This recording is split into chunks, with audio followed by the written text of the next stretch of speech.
So, with the next session, we'll be moving on to another panel discussion, which is on opportunities for fintech in the past COVID world.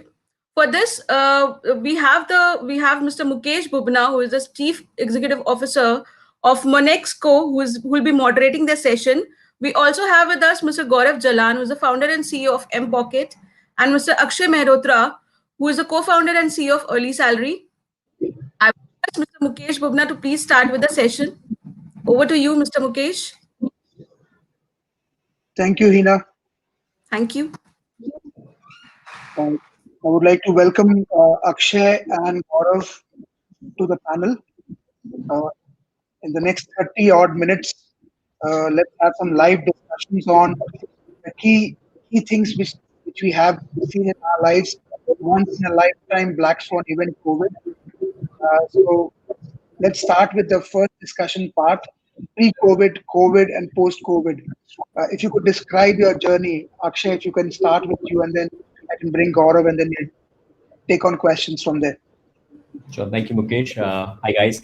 So we're a 5-year-old fintech startup in the consumer lending space. Early salaries become synonym with the word salary advance today in the country.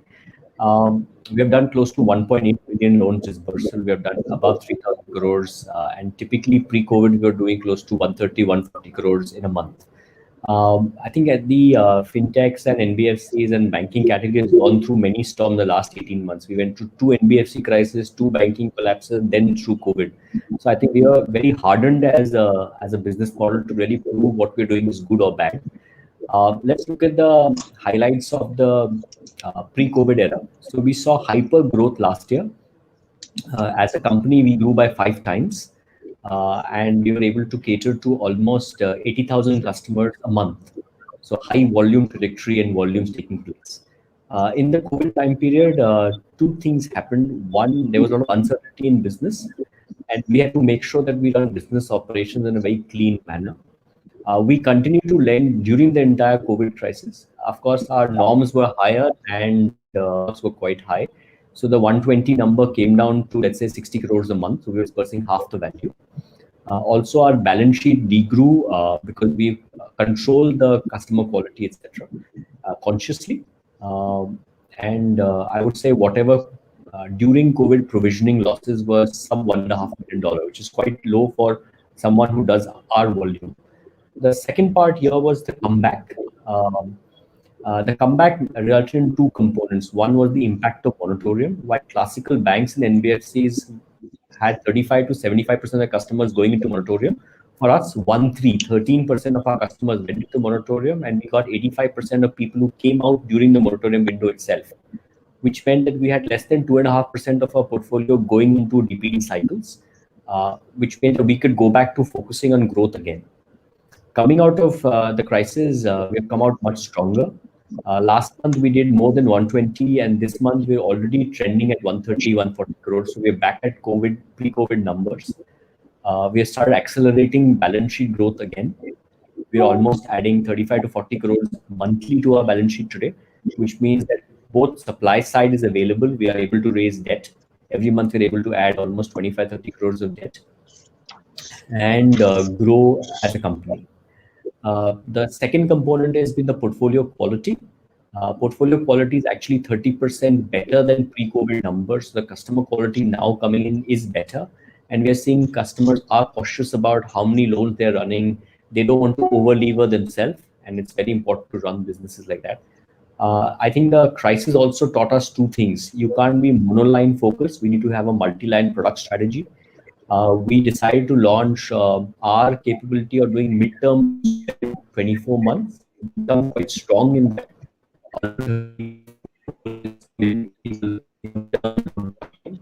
We also launched 2 new products. We were incubating cards business pre-COVID, and we launched it properly with a digital video KYC stack. Currently, we're doing more than 5,000 cards monthly, which is quite good in a new business. And we launched EdTech on EMI and checkout. Together, that business is doing almost 3,000 to 4,000 new customers a month. So if you look at our trajectory growth levels, we are doing upwards of 20,000 new customers a month, which is amazingly large. We are clearly demonstrating hyper growth trajectory, and I think the market is looking quite positive. All COVID provisioning losses are over. We are back to net positive business, and we are hoping next year it will be a year of fintechs which can really evolve to make it much larger. Thank you, Akshay. That was very well articulated. Over to you, Gaurav.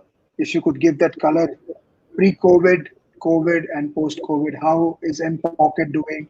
It'll be fantastic. Sure. Thank you, Mukesh. So M-Pocket, similar to early salary, we're about a 5-year journey till now. Our focus has been slightly different historically. So we started out focusing on providing credit to college students, right? So the customer focus was slightly different. We felt that that's a big unserved opportunity in India, and even today, even after the number of users we serve, we still have very low penetration in that market, right?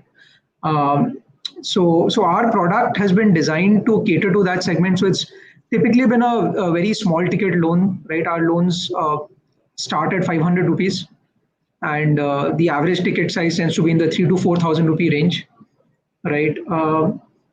Pre-COVID, we again until March, right? It was a very strong growth trajectory. We saw good product market fit. We saw very good customer acceptance.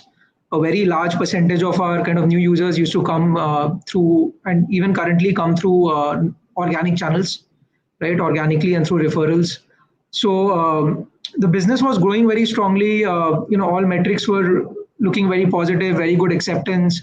We were disbursing, pre-COVID, we kind of hit about 100 crore a month in disbursals, right? And we were onboarding at that point about more than 50,000 new customers a month, right? So that was the pace pre-COVID. Again, very good momentum. And then, and also in terms of portfolio quality, our delinquencies were, default rates were low single digit, right? So which was pretty good considering the nature of the product. COVID changed a lot of things, obviously. I mean, when it hit us, I think the first challenge was business continuity, right? Just ensuring that the business keeps running. So kind of moving a reasonably large employee base to remote working in a very short time span was the first key challenge that we faced, right? So we managed to kind of get through that. And most of our employees, 90% plus, we managed to get on remote work.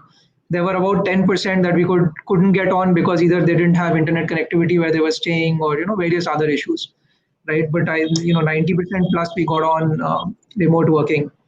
So during COVID, obviously, like most, I think the experience was similar to what other lending businesses had, right? Which was the first thing we saw was a lot of cash flow stress for the borrowers.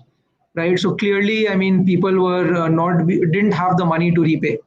Right. And then there was also the RBI imposed moratorium. Right. That was there. So we had to kind of, weave those things together.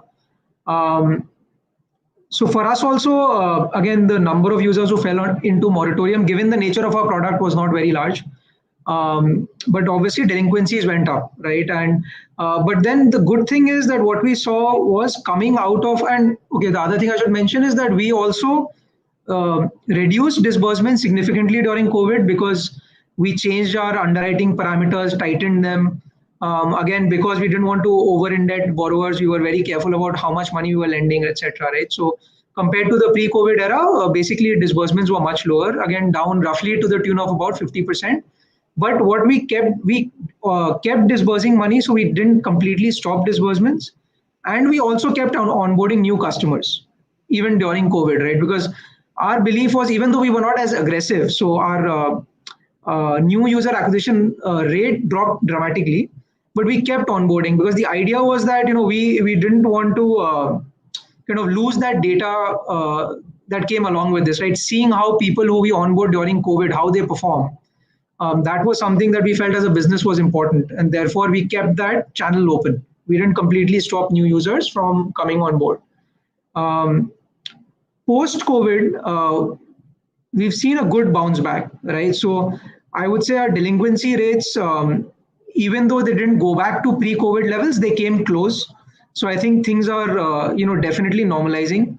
um, uh, a lot of the borrowers who even availed of the moratorium and deferred their kind of payment due dates, most of them actually, a very large chunk of them have since come back and repaid the money, right? So overall, even delinquency for the COVID cohorts ended up being better than our expectations, right? So even though it's obviously much higher than pre-COVID cohorts and even the post-COVID cohorts, it is better than it ended up being better than our expectations, and it's trending better, right? So that's a good thing. So post-COVID, as I said, we continued disbursing, so we never stopped disbursing money, but we started again ramping up our disbursals, I think September onwards, right? So now we are at actually, we've exceeded our COVID level. So we are at about, 130 odd crores in terms of monthly disbursals. We are again back to onboarding, about 50,000 plus new users a month, right? So those are all good things. Cumulatively as a business now, we've got, close to 1.4 million KYC approved users, given out about 14 million loans, right, through our existence. So, I mean, the business is, I think now the momentum has come back. And for us, the other thing that we did, I should mention, is that pre-COVID, we actually launched a loan product for salaried individuals as well, right? It's not something, obviously, then COVID hit, so we didn't really scale it up dramatically during COVID. But I think now that is also an important part of our business, right? So I think, as similar to what Akshay was saying, I think the idea is that any serious kind of player in the lending business, you have to have a kind of multi-line portfolio, right? So different customer segments, different kind of products. So that is something that we are working on in terms of, what are the different kinds of products that our customers need, right? Trying to serve their needs, and what different customer segments can we target, right? So that is, I think, where we are post COVID, and I think we're pretty optimistic about the future, and we will kind of keep improving the customer experience over the coming years, right? Thank you, Gaurav. Thank you. Audience, if you have questions, please keep shooting them in the chat bot, chat sessions, and we will pick it up at the end of the session. Gaurav, I have a few follow-on questions, which will also lead into the second segment. And Akshay, I will also bring you into those questions once Gaurav is answered. Akshay mentioned that debt is available for lending. How has that experience been during COVID? Were you liquidity surplus? Were you short on liquidity during COVID time? How did you handle it? Because a lot of NBFCs were really short of liquidity because of moratorium coming through. And how have you handled that? If you can speak about that. Sure. So specifically during COVID, actually, we were surplus liquidity as a company, which was a good thing, and that we kind of planned our business model accordingly, right? Because that was a very uncertain period. We didn't know how we are going to come through it, what the timeline is going to be like, how long this lockdown will persist, right? So we kind of planned our business, and what allowed us to be surplus liquidity was, one, obviously we reduced disbursements, but secondly, because we didn't have a very large percentage of our customers going into moratorium, that kind of kept the repayment cycle going, right? I mean, obviously it's a direct function of that. So if 100% of our users in moratorium, you have no incoming cash flow, even if you disburse a rupee, you will be short liquidity, right? So that was the situation with us. I would say that post COVID, debt is available, but I do feel like it is a little bit of a challenge. I mean, I don't feel like it is freely available, right? So while it is available, you do have to make a lot of effort, and there are, I think the scrutiny is pretty tight, right? So I wouldn't say it's an easy environment for debt, but even pre-COVID, as Akshay said, I mean, the NBFC industry as a whole has been through some challenging years, right? So starting with the IL&FS crisis, then overall NPS tightening up. I think generally, debt has been a challenge over the last few years, and it's no different now. So it's definitely not an easy monetary environment for NBFCs. Sure. Akshay, if you would like to add any different color there, it would be welcome.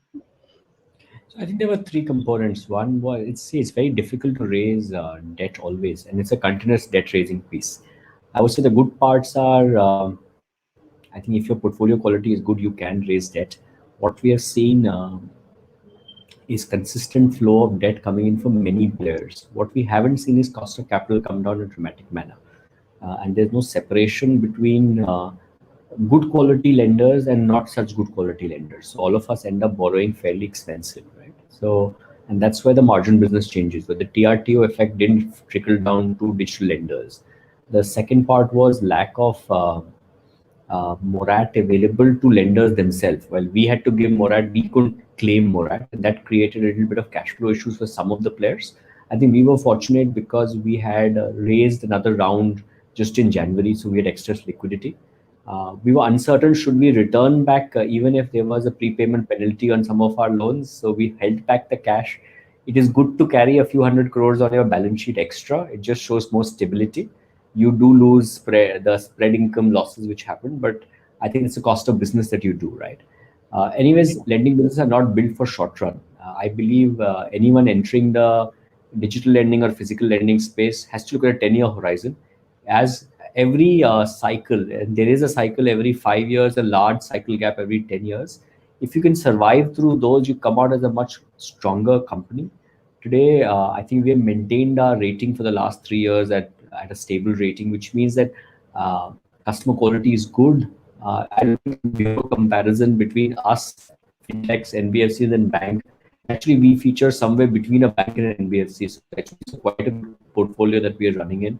And I would like to give comfort to people who lend to us that we are doing a good job making sure our risk engine is running well, customer profiles running well. And that's getting shown in the current numbers. I think as we're coming out since October, almost every month we've been adding 20 to 30 crores of debt. Both our co-lending model and our direct lending model is able to raise money, and we have now diversified into many more instruments. The question really is, will the next 6 months see a cost of borrowing come down? And if it does, it'll be really heartening for businesses like ours, which can then pass on creating more products, which could really expand. Thank you, Akshay. Moving to the next segment here, Gaurav, it's about digital lending, right? And there are various components about digital lending. It could be digital onboarding, it could be digital underwriting, it could be digital end-to-end process, and there are then other kind of value chain where you put the balance sheet on somebody else, you keep the balance sheet with you, you do co-lending. And I'm really happy to see that you're onboarding 50, 60,000 customers. So if you could just talk about the journey of your digital lending, how does the customer experience look like? And where do you park the balance sheet, on your balance sheet or somebody else? And take us through that. How much automation have you achieved in this whole process? Sure. So for us, we've always focused on a 100% digital experience for our customers. That's how we kind of envisioned the business from day one and launched it. So it was never a hybrid model in terms of offline versus online, right? So all the components of the customer's journey, starting with the acquisition, going on to the kind of KYC process, the underwriting, the loan dispersal, and then the repayment, right? So all of those components for us are digital, right? And over time, basically, we've tried to improve the customer journey in each process, right? So in terms of, again, how we do the KYC, how easy we make it for the customer, how much automation we have there. So I think incrementally over time, we've clearly increased the level of automation while trying to manage risk as well, because that is always the key challenge for a lending business, right? I mean, because your core is always the risk and the underwriting. So the goal is, how do you improve the customer experience while keeping your risk levels manageable, right? So in terms of, for example, KYC onboarding, how do you limit fraud? How do you detect fraud? So even though you want to make it easier and faster for the customer to get onboarded, at the same time you need to do certain checks and make sure that you don't miss out on it, right? So there is at times in certain parts of the process we do have to introduce a manual intervention. It's still online, but there is some manual intervention at certain points where we feel like if we were to get rid of that, it would maybe improve the customer experience by another 10-20%, but it would potentially impact our risk profile, right? So which we don't want to do. So those are the decisions we've kind of continuously made through our journey, right? And what is that trade-off, and where are we in that trade-off? So I think at this point, yeah, for us, everything is digital. right? The customer does not, there is no offline touch point that we have with the customer at any time, right? So, yeah. Akshay? I think fintech disruption is not about digital disruption, right? See, remember, we are not competing with mom and pop stores trying to digitally deliver a product like Flipkart, Amazon. We are competing with large banks who can spend a few hundred crores building better technology than what we can offer. It's really about disrupting the core of business. For example, some of the product challenges that we face are fairly complex. Imagine working with a company which has gray collar employees, making sure that you have a payroll deduction product running there. At the same time, giving an experience of an instant app to borrow and bringing the OPEX cost dramatically so that the end employee can borrow cheaper than a credit card. So that is the level of involvement which has to be done, and innovation has to be done in that manner. So if of course the hygiene is 100% of your case are digital decision managed, etc. But what's the true level of automation? What we are seeing today is close to 78% of our customers have never seen a human touch point and they're able to borrow, right? Which means they're actually able to borrow in under 8 seconds from app starting to app finish. As long as they are hitting the submit button, the machine should make sure the money disburses in 8 seconds and 5 seconds for the IMPS switch to actually load money into the bank account. So that's the speed that we're operating in. It's not really, we're not competing to say we'll give money in one day, we have a KYC process. It's about money coming in that fast, right? The second part is the level of intelligence has to be built so that we can have a better risk management system. So I think 5 years back when we started innovating, it was about building a scorecard that will have more variables, right? And those variables eventually diminish in finding out new instances in the consumer life cycle. For example, today it's more about the two rules are fairly simple: willingness to pay and ability to pay. But can you find more stronger variables to identify these two flags? Can they be more psychometric? Can they be more behavioral and data led, which allows your business to run more smoothly? We are not disrupting giving money. We are disrupting the way the money is finally given and money comes back, right? The coming back is the most important principle in this business. And if we can build a more efficient window, we can actually make money. For example, my model doesn't hold true if I don't collect 99.3% of the money I give. I don't make money on that. And traditional players are okay if they collect 94% of the money that they give. In usual automation, 90% accuracy is good, right? Your accuracy has to be upwards of 99.8, 99.9, because it doesn't give leeway to go wrong, which meant the effort that you do building your product team quality, tech understanding, data lakes, etc., has to be far greater. Only then you are doing the cutting edge work on doing better decisioning, recovering better systems, automating and running business. Fantastic. A follow-on question here is, now there's a digital lending working forum coming through, as well as the draft discussion paper on new regulations or revised NBFC regulators. How you guys are seeing those, and what would be your recommendation in that space? Thanks, Mukesh. I think that's a very important point. And in fact, Mukesh, we have been really pushing the message out that there are lots of organized players and lots of unorganized, spurious apps roaming around the market giving digital credit to consumers. In fact, to build in that space, the Early Salary and the top fintech digital lenders got together and built up an association called as FACE, Fintech Association of Consumer Empowerment, so that we can actually put together right practices, policies, and also attempt to build an SRO for the industry. I think the first component was to create a code of conduct on what data that we can take, what's our collections practices, ruling practices, etc., among the players. And we have seen fair good success. I would say 50% of the fintech lending, already these members have started complying by these norms, which is a good starting point. The second point is when we notice large numbers of these foreign originated fly-by-night operating lending products coming in, we actually inform both the regulator and Google about their products and how they're camouflaging their products against the Google policy or against the law of the land, etc., so that they can be removed, questioned, and managed. The third component really out here is that how do you build customer confidence, right? I would say for the bad 5 apples, the rest 500 cannot be penalized. Right? And here it's very important that we stand for the industry together. For example, there are many data points that we don't need and we have stopped capturing months back. For example, we don't need a contact book. It was meant to identify how many people there are a part of the variables, but we found new variables to substitute that. We don't need picture gallery. Today, Google gives specific access to camera. We need to access the camera so we can take a selfie, we can take a KYC document, etc. We need access for GPS primarily for showing the video KYC GPS log so that we are complied with the video KYC compliances. The task is how do you work very closely in the regulatory framework. At the same time, see, we are building legitimate businesses which are core regulated. Most of the fintechs are started 4 to 5 years back who have become scaled, right? And all of us are like we have a PE and VC fund attached to us. We have to follow the most highly regulated components in the business here.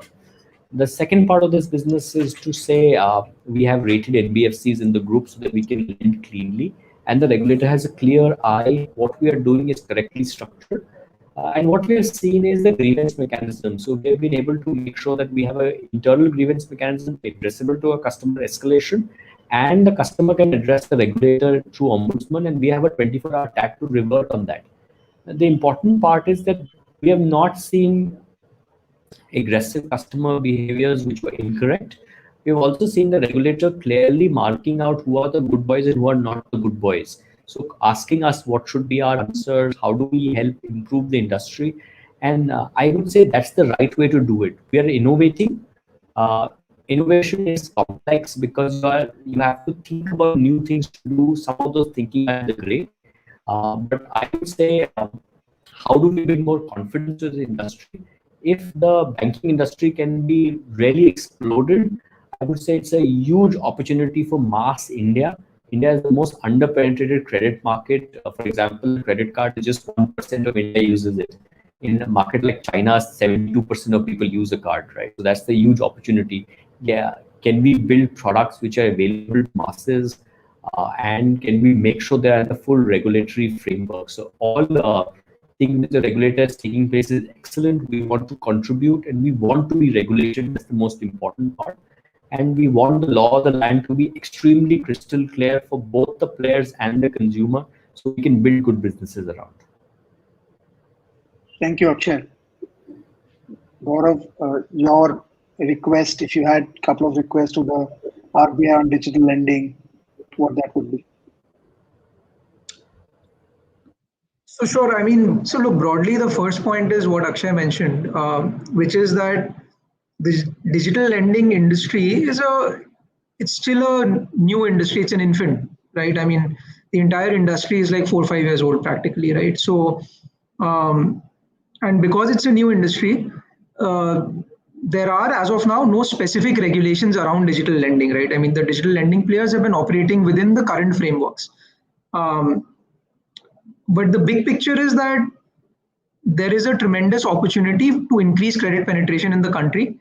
And I think everyone recognizes, including the regulator, that the banks are not set up to do this, or nor do they want to do this. I mean, they have a different market, they have a different operating model. So therefore, there is a very big opportunity for digital lenders to fill this gap, right? Now, I think overall, it is very positive. It's very good that RBI has set up this working group and that we can expect some specific regulations around digital lending, because what that will do is allow the serious players to set up a business that is transparent and that clearly complies with regulations without any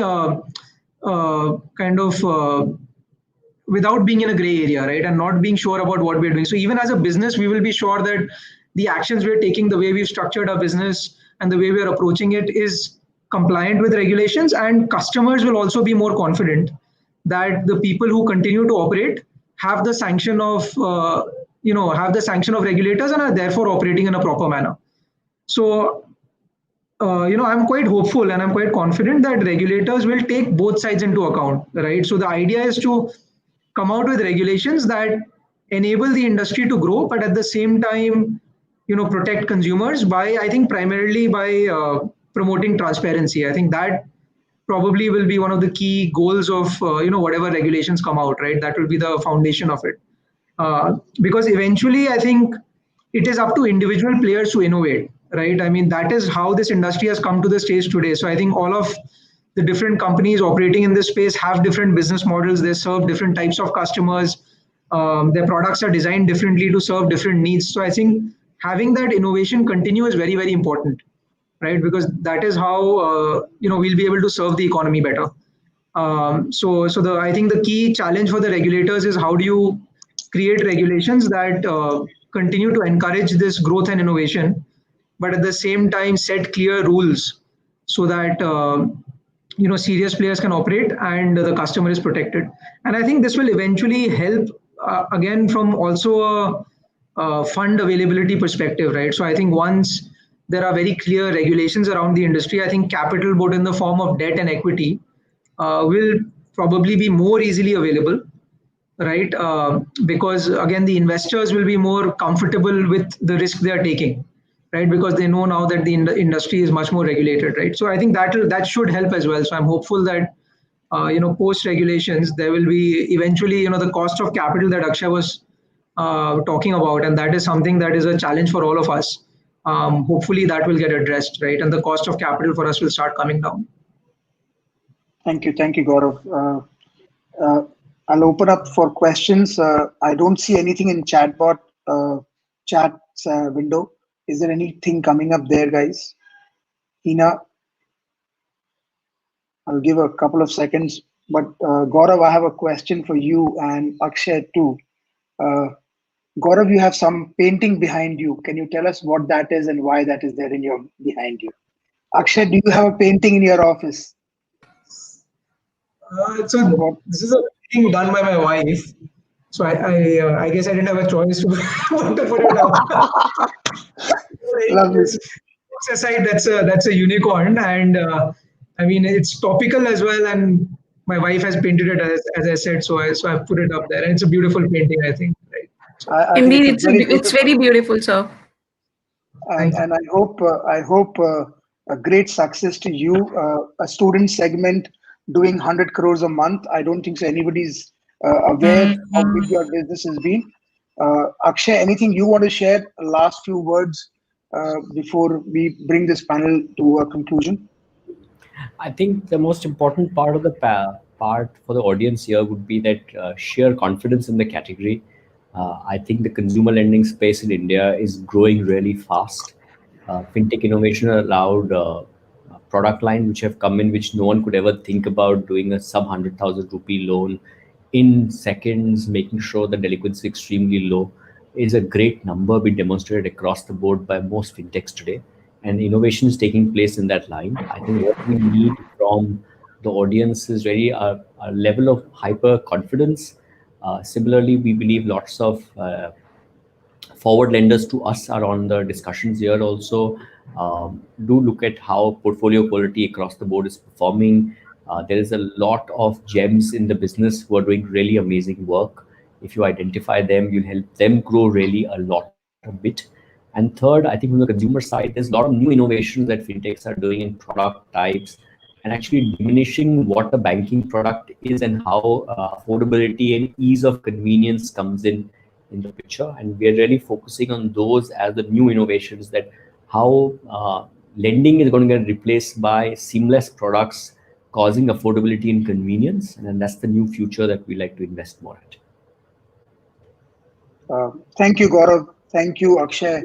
It's been a very enlightening journey for me, and I'm quite sure for the audience.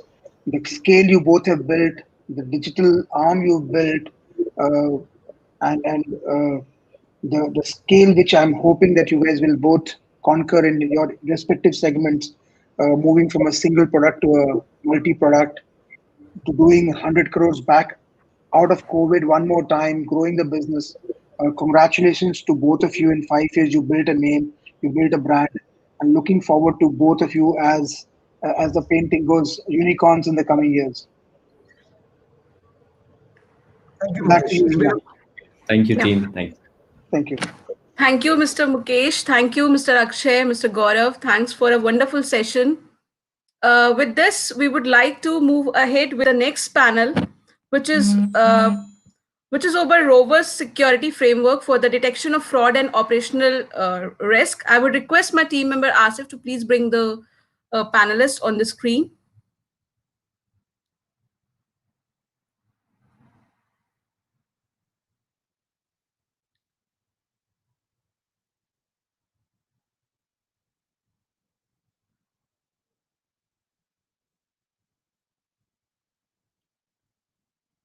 Asif, can we have panelists on the screen?